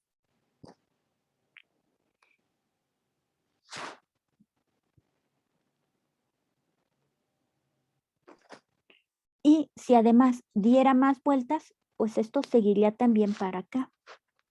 Entonces viene de dar una vuelta, luego da otra y así se sigue. Pero bueno, les puedo pasar donde viene, les puedo mandar el dibujito bien hecho de esto. Y por ejemplo, este punto, ¿a qué correspondería? Pues a la configuración donde el péndulo está aquí en reposo y no se mueve. Entonces se queda en θ igual a 0 con velocidad 0. También existe esa posibilidad.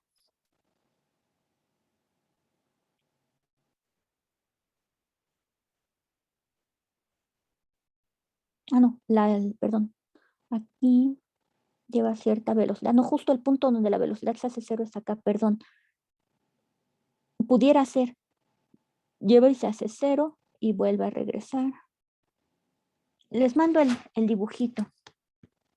Bien hecho, pero bueno, más o menos es la idea de los retratos fase. Y de hecho la manera de construirlos es así. Por ejemplo, acá dicen, bueno, en este punto puede alcanzar velocidad 0, ¿no?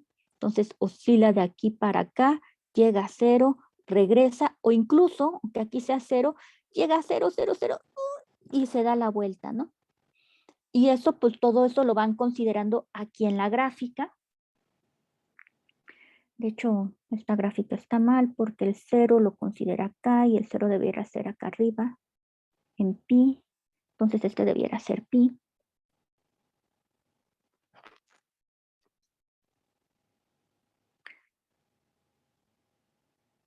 Pero bueno, lo que hay que enfatizar acá es que aquí, para no desviarnos tanto de la... Entonces, un bosquejo súper mega rápido de esto, pero de las ecuaciones de movimiento se puede graficar y queda muy bonito.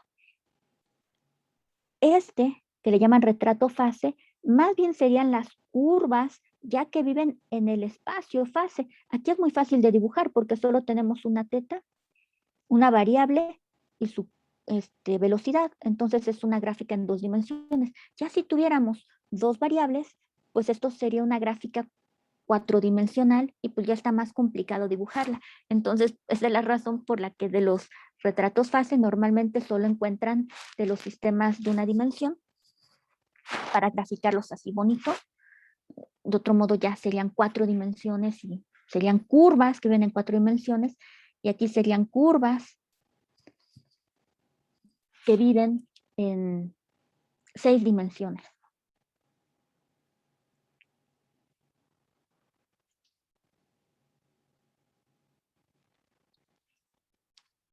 Pero no, bueno, no sé si respondí tu pregunta. No, no estamos graficando la lagrangiana.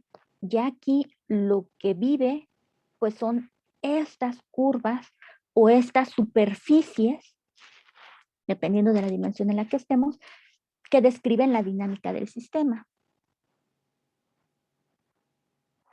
Ok. Sí, profesora. Muchas gracias.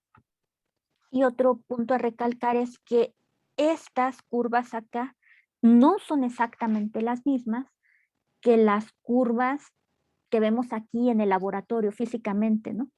Si uno cuelga el péndulo de la pared, pues uno puede ver estos círculos, ¿no? Pero esto ya no lo ve.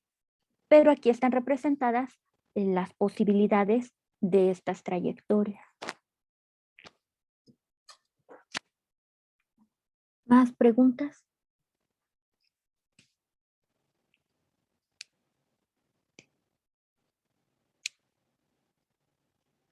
Comentarios, sugerencias.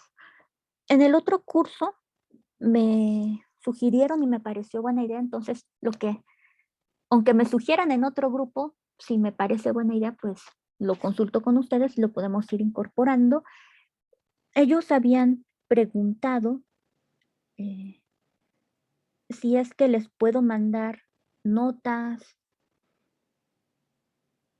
antes de la clase, decir, bueno, justo vamos a ver este tema, nos vamos a basar en tal bibliografía para que lo revisen antes y ya sea más fácil que cuando lo explico, pues ya muchas cositas ya las traen digeridas, pensadas y ya nada más a lo mejor nos enfocamos en las dudas que tengan, bueno, en la explicación general para que vean algunos detallitos, algunos comentarios, no sé qué, si eso se adapte a pues a su forma de estudio.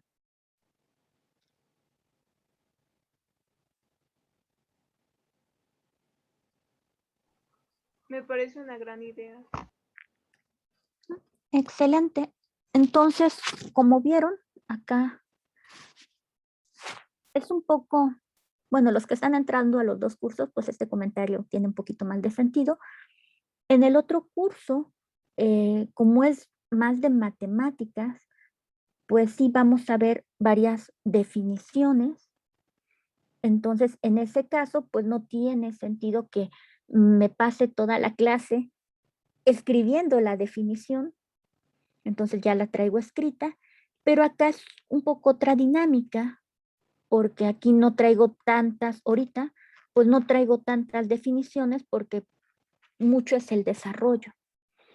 Entonces, quizá no les pueda mandar el desarrollo de las cosas que vamos a hacer aquí en clase, pero sí les puedo mandar la bibliografía, pues donde viene esta teoría, donde vienen algunos ejemplos o que aquí veamos un poquito más. Pero bueno, esto podría de cualquier modo ayudar. Sí, doctora, igual y puede subir la bibliografía al Classroom. Sí, ya creo que ya está. Y ahí les escribo, o por ejemplo, les escribo en el mismo Classroom, en tales referencias de vamos ahorita en el capítulo 1 o páginas tales. Entonces eso podría ayudar a saber qué revisan antes. Sí, doctora, está bien. Gracias. ¿Más preguntas, comentarios? Sí, ¿en qué parte de del Classrooms está la bibliografía? Porque no lo encuentro. Hay una, no sé si a ustedes también les aparezca, pero en la parte de, se van al curso, donde dice trabajo de clase o classwork. A la derecha dice Google Calendar y Class Drive. Y tiene el símbolo, el triangulito del Google Drive. Entonces, si les dan clic ahí, los manda a la carpeta de Google Drive donde están los libros.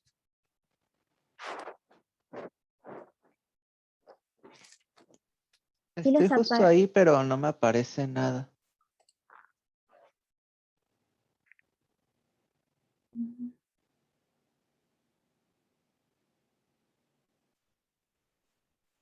Voy a, si no,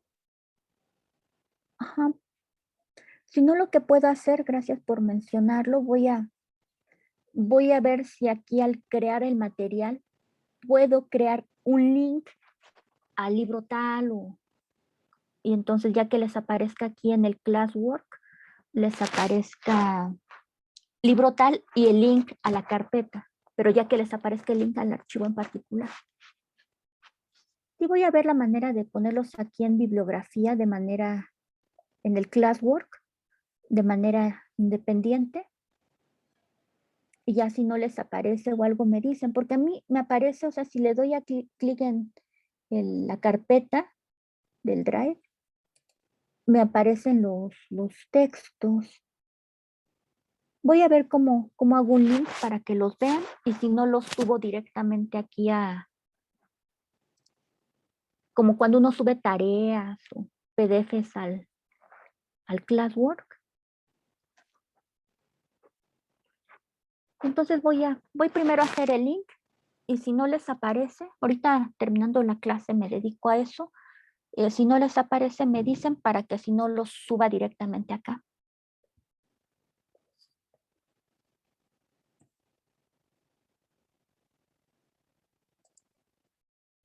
Muchas gracias por el comentario. ¿Algún otro comentario, pregunta?